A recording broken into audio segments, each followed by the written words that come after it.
Hoje, a gente vai mergulhar de cabeça em uma das obras mais impactantes sobre comportamento humano. Vamos decodificar juntos os segredos por trás da arte da influência, explorando os princípios que Robert Cialdini revelou ao mundo em As Armas da Persuasão 2.0. Esse conteúdo é um oferecimento da AMS Tech, porque afinal, entender o futuro é compilá-lo hoje. Olá, eu sou o Algorito e nos próximos minutos a gente vai fundo nessas forças invisíveis que direcionam nossas escolhas.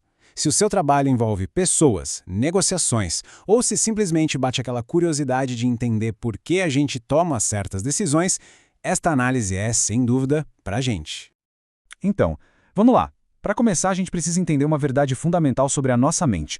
Pensa só, no mundo que nos bombardeia de informação, nosso cérebro simplesmente não consegue analisar cada detalhe de cada decisão. Ele precisa de atalhos. Quem nunca se fez essa pergunta, hein? Aquele momento em que a gente concorda com alguma coisa e, segundos depois, vem aquele pensamento: ué, por que eu disse sim para isso? A resposta não está na falta de vontade, não. Ela está em mecanismos psicológicos muito profundos que operam bem abaixo da nossa consciência. E aqui está o pulo do gato: heurísticas. Pensa nelas como umas regras de bolso que nosso cérebro criou para economizar energia. Coisas do tipo: se um especialista disse, deve ser verdade. Ou, bem, se todo mundo está fazendo, deve ser o certo a fazer. São atalhos eficientes, claro, mas são também as portas de entrada para a persuasão. O Cialdini usa uma metáfora que é simplesmente perfeita para isso. Clique, zoom. O clique é o gatilho, sabe? É a informação específica que ativa o atalho. E o zoom é a nossa reação automática, a fita de comportamento que começa a tocar sem que a gente precise pensar. É como apertar o play num gravador. Entender quais são esses gatilhos é o primeiríssimo passo para dominar a influência.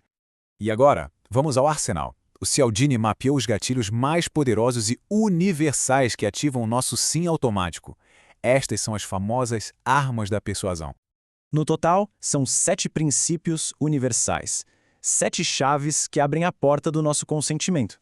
Temos a reciprocidade, nossa necessidade de retribuir, o compromisso e a coerência, o desejo de agir de acordo com o que já fizemos, a aprovação social, que é seguir a maioria na dúvida, a afeição, que nos faz dizer sim para quem a gente gosta, a autoridade, que nos leva a obedecer especialistas, a escassez, que faz a gente querer mais o que é raro, e por último, a unidade, a mais profunda de todas, que é sobre identidade compartilhada. Vamos ver como algumas delas funcionam na prática. Vamos começar pela reciprocidade. Isso aqui é basicamente a cola que une as sociedades. Desde pequenos a gente aprende que precisa devolver o que recebe. O mais curioso é que essa necessidade é tão, mas tão forte, que funciona até com favores que a gente nem pediu. Uma amostra grátis no mercado, um e-book gratuito, tudo isso cria uma pequena dívida psicológica que a gente se sente compelido a pagar. E a reciprocidade pode ser usada de formas muito sofisticadas. Olha só essa tática da rejeição seguida de recuo. A primeira pessoa faz um pedido absurdo, algo que ela já sabe que vai ser negado. Aí depois da recusa, ela recua para um pedido menor, que era o objetivo real desde o início. O que acontece? A outra pessoa enxerga esse recuo como uma concessão e se sente obrigada a conceder também, dizendo sim para o segundo pedido. É uma dança de concessões onde o primeiro passo já foi totalmente planejado. Agora, o segundo princípio. Este mexe diretamente com a nossa autoimagem. A gente tem um desejo profundo de ser visto e de se ver como pessoas coerentes. Uma vez que a gente toma uma posição, especialmente em público, sentimos uma pressão interna e externa gigantesca para nos mantermos fiéis a ela. E isso nos leva à clássica técnica do pé na porta. E olha só como ela se adapta perfeitamente ao mundo digital. No mundo físico, um compromisso pequeno, como assinar uma petição, já muda a forma como a pessoa se vê e a torna mais propensa a doar dinheiro depois. No digital, o equivalente é se inscrever numa newsletter gratuita. Aquele pequeno sim inicial torna muito mais fácil conseguir o sim final, para a compra de um produto caro. O mecanismo é o mesmíssimo, a coerência com a ação inicial. O terceiro princípio é talvez o mais visível no nosso dia a dia. Quando a gente não tem certeza do que fazer, qual é a reação instintiva? Olhar para os lados. Olhar o que os outros estão fazendo. A aprovação social é um atalho mental poderosíssimo. Se um restaurante está cheio, a gente assume que a comida é boa. Se um produto tem milhares de avaliações positivas, a gente confia que ele é de qualidade.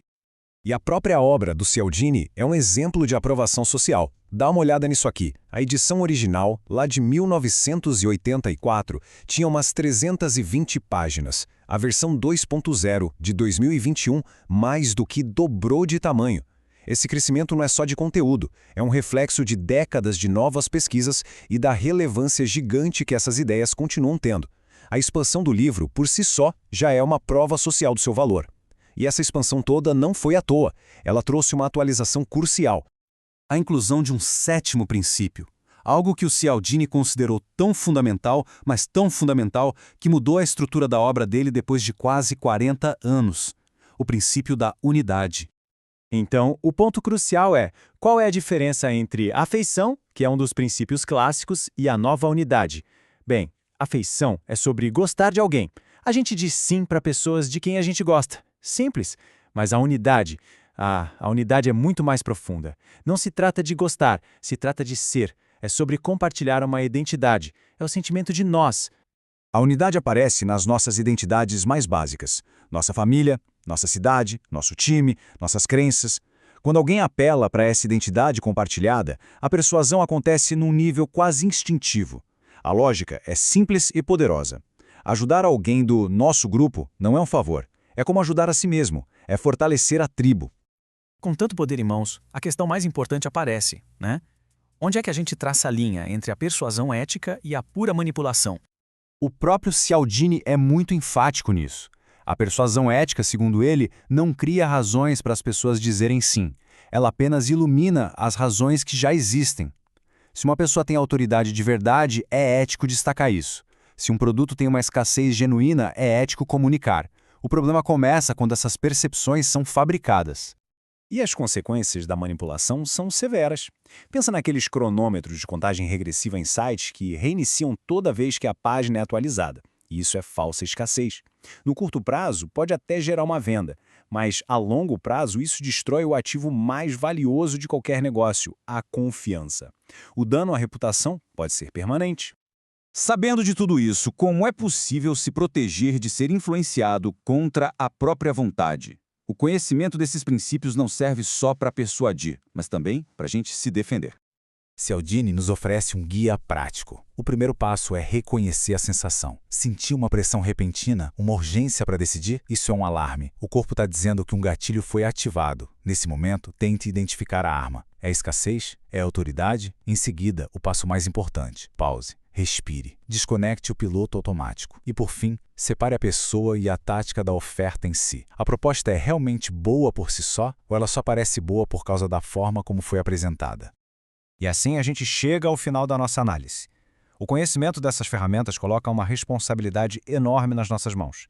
Elas podem ser usadas para construir pontes e comunicar valor de um jeito mais eficaz ou para explorar vulnerabilidades. A escolha, agora, é de quem as conhece. Esta análise foi construída com base em diversas fontes que aprofundaram a obra de Robert Cialdini, incluindo materiais da FM2S, V4 Company, Booknet e, claro, o próprio livro As Armas da Persuasão 2.0, em sua edição brasileira pela HarperCollins. Agradeço imensamente a atenção e até a próxima!